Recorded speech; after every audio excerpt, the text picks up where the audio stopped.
Hello' friends, welcome again and again to my channel Kuldeep unlimited. আপোনালোক সকলোৱে নিজৰ নিজৰ যত্ন লৈ আছেনে? লৈ থাকিব, কাৰণ মই সদায় সেইটোৱে বিচাৰোঁ। থাম্বনেইলটো দেখি সকলোৱে ভিডিঅ'টো চাবৰ কাৰণে পুৰা ৰেডি হৈ আছে ন ফ্ৰেণ্ডছ? সঁচাকৈ লৈ আহিছোঁ আজি আকৌ এবাৰ আপোনালোকৰ কাৰণে এটা ছুপাৰ এক্সাইটিং আপডেট ভিডিঅ'। 498 কোটি টকা বাজেটৰ কেন্দ্ৰীয় চৰকাৰৰ এটা বিগ বাজেটৰ প্ৰজেক্ট নীলাচল পাহাৰত অৱস্থিত বিশ্ববিখ্যাত কামাখ্যা মন্দিৰত হ'ব লগা কামাখ্যা কৰিডৰ প্ৰজেক্টৰ মই আজি আপোনালোকক ডিটেইলছ ক'ম। তাৰোপৰি ফ্ৰেণ্ডছ, মই এটা কথা জানো যে আপোনালোকে নিশ্চয় চিন্তা কৰি আছে ন যে কামাখ্যা কৰিডৰ প্ৰজেক্টটো 2024 চনত হ'ব লগা আছিল, কিয় এতিয়ালৈ ষ্টাৰ্ট হোৱা নাই। মই এই কাৰণটোও কৈ আছোঁ যে কিয় এতিয়ালৈ এই বিগ বাজেটৰ প্ৰজেক্টটো পষ্টপন কৰি ৰখা হৈছে। গতিকে চাই থাকক, সঁচাকৈ এক্সাইটিং হ'ব আজিৰ ভিডিঅ'টো।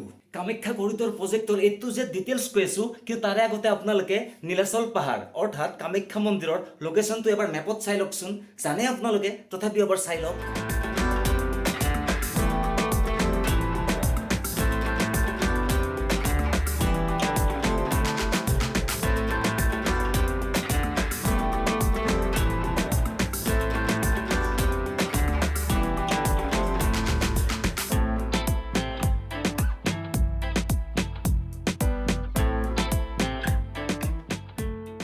নতুন প্ৰজেক্টটোৰ ডিটেইলছ কোৱাৰ আগতে মই আপোনালোকক কামাখ্যা মন্দিৰৰ কিছু ডিটেইলছ ক'ব খুজিছোঁ। আমি সকলোৱে জানো যে কামাখ্যা মন্দিৰটো বিশ্ববিখ্যাত, পৃথিৱী বিখ্যাত।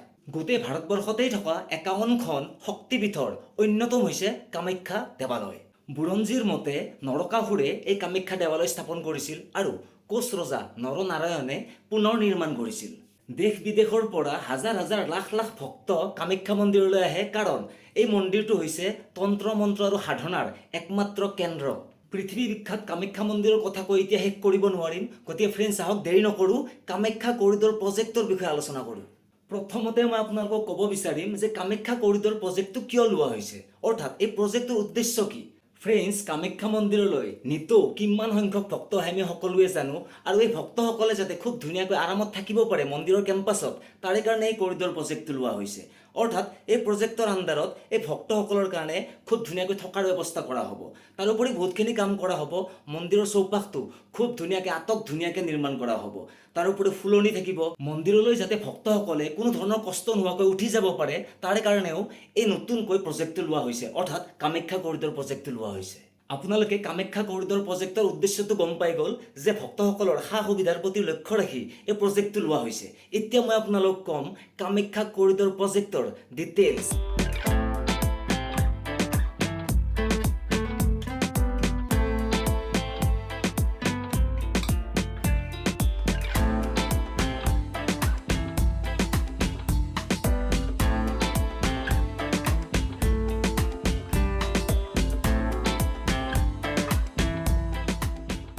$498 কোটি টকা বাজেটৰ কেন্দ্ৰীয় চৰকাৰৰ এই কামাখ্যা কৰিডৰ প্ৰজেক্টটো প্ৰধানমন্ত্ৰীৰ নৰ্থ ইষ্টাৰ্ণ ডেভেলপমেণ্ট ইনিচিয়েটিভ অৰ্থাৎ PM ডিভাইন আঁচনিৰ অধীনত নিৰ্মাণ কৰা হ'ব।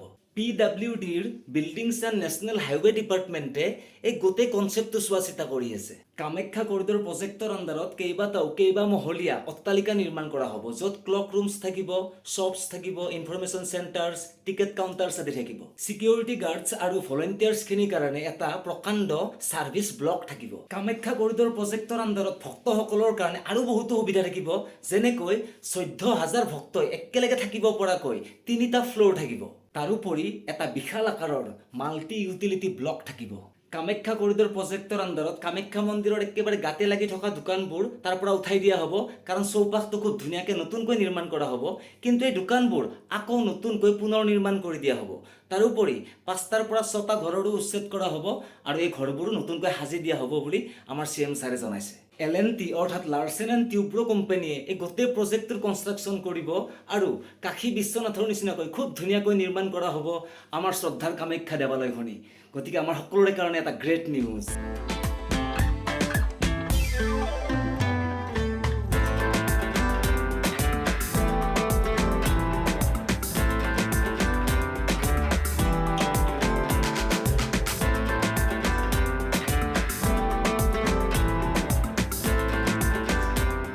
কামাখ্যা কামাখ্যা কৰিডৰ প্ৰজেক্টৰ সবিশেষ অৰ্থাৎ ডিটেইলছ আপোনালোকে গম পাই গ'ল আৰু এতিয়া মই আপোনালোকক কামাখ্যা কৰিডৰ প্ৰজেক্টটো এতিয়ালৈকে আৰম্ভ হোৱা নাই সেই কথাটো ক'ম কাৰণ মই জানো আপোনালোকে জানিবৰ কাৰণে সঁচাকৈ উৎসুক হৈ আছে যে কিয় এই প্ৰজেক্টটো ষ্টাৰ্ট হোৱা নাই কাৰণ 2024 চনত এই প্ৰজেক্টটো আৰম্ভ হোৱাৰ কথা আছিল আৰু এতিয়া 2024 চনৰ প্ৰায় জুলাই মাহে পৰে কিন্তু এতিয়ালৈ প্ৰজেক্টটো কিয় ষ্টাৰ্ট হোৱা নাই আহক আমি জানো কামাখ্যা কৰিডৰ প্ৰজেক্টৰ কাম গোটেই নীলাচল পাহাৰতে হ'ব বুলি গম পোৱা গৈছে আৰু নীলাচল পাহাৰত কামাখ্যা মন্দিৰৰ লগতে বহুতো মন্দিৰ আছে সৰু ডাঙৰ কেইবাটাও মন্দিৰ আছে আপোনালোকে জানেই যে এই প্ৰতিটো মন্দিৰৰে গৰ্ভত অৰ্থাৎ বেদীত ভিতৰৰ থাপনাত পানী আছে যিখিনি পানী স্পৰ্শ কৰি ভক্তসকলে আশীষ লয় কামাখ্যা মন্দিৰটো বুলি নহয় নীলাচল পাহাৰত থকা আটাইবোৰ মন্দিৰৰে গৰ্ভত পানী আছে অৰ্থাৎ তলেৰে নিজৰ এটা সংযোগ আছে আৰু সেই কথাটো সঁচাকৈয়ে আচৰিত আৰু ভক্তসকলক এই কথাটোৱে সঁচাকৈ আকৰ্ষিত কৰে আৰু ভক্তসকলে সেই পানী স্পৰ্শ কৰি আশীষ গ্ৰহণ কৰে কামাখ্যা কৰিডৰ প্ৰজেক্টটো আৰম্ভ হ'লেই হয়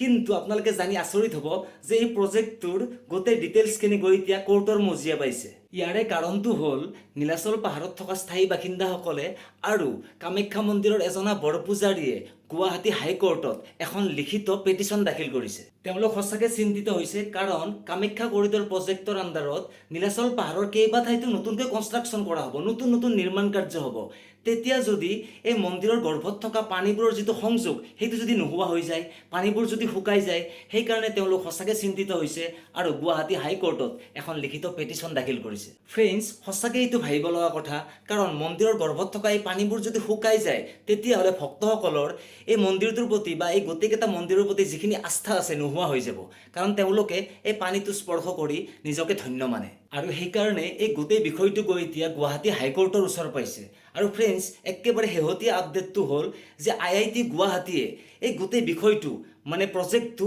মানে ৰিচাৰ্চ কৰি আছে তেওঁলোকে চাই আছে যে কনষ্ট্ৰাকশ্যনটো হ'লে মন্দিৰত কিবা ব্যাঘাত হ'ব নেকি মন্দিৰবোৰ সেই গৰ্ভত থকা পানীটো শুকাই যাব নেকি তেওঁলোকে ৰিচাৰ্চ কৰি আছে IIT গুৱাহাটীৰ এই হাইড্ৰলজিকেল আৰু জিঅ'লজিকেল যিটো ৰিচাৰ্চ সেইটো ৰিজাল্ট অহা 2-3 মাহৰ ভিতৰত আহিব আৰু তেতিয়াহে ক'ব পৰা যাব যে এই কামাখ্যা কৰিডৰ প্ৰজেক্টটো সঁচাকৈ হ'বনে নাই ফ্ৰেণ্ডছ আমি সকলোৱেতো সেইটোৱে বিচাৰোঁ ন যে মন্দিৰবোৰৰ কোনো ক্ষয় ক্ষতি নোহোৱাকৈ যাতে এই কামাখ্যা কৰিডৰ প্ৰজেক্টটো আগবাঢ়ি যায় আৰু আমাৰ কাৰণে এটা গ্ৰেট নিউজো আছে যে ৰাজ্যিক প্ৰদূষণ নিয়ন্ত্ৰণ বৰ্ডৰ ফালৰ পৰা কনচেণ্ট টু এষ্টাব্লিছ অলৰেডি লাভ কৰা হৈছে আহি ভিডিঅ'টোৰ এণ্ডিঙত আহি পালোঁ আজিৰ ভিডিঅ'ত মই আপোনালোকক যিমান পাৰি নীলাচল পাহাৰৰ কামাখ্যা মন্দিৰত হ'ব লগা কামাখ্যা কৰিডৰ প্ৰজেক্টৰ A to Z ডিটেইলছ ক'লোঁ তাৰোপৰি এই প্ৰজেক্টটো এতিয়ালৈকে ষ্টাৰ্ট হোৱা নাই সেই কাৰণখিনিও আপোনালোকক ক'লোঁ সঁচাকৈ ভাল লাগিছে নে আপোনালোকৰ যদি সঁচাকৈ ভাল লাগিছে তেতিয়া লাইক কৰিব কমেণ্ট কৰিব আৰু শ্বেয়াৰ কৰিব আৰু আশীৰ্বাদ যে মোৰ চেনেলত এটা ছাবস্ক্ৰাইবটো কৰি দিব কাৰণ আপোনালোকৰ আশীৰ্বাদ নহ'লে মোৰ চেনেলটো কেতিয়াও গ্ৰ' কৰিব নোৱাৰে তো আজিলৈ এৰিছোঁ দিয়ক বাই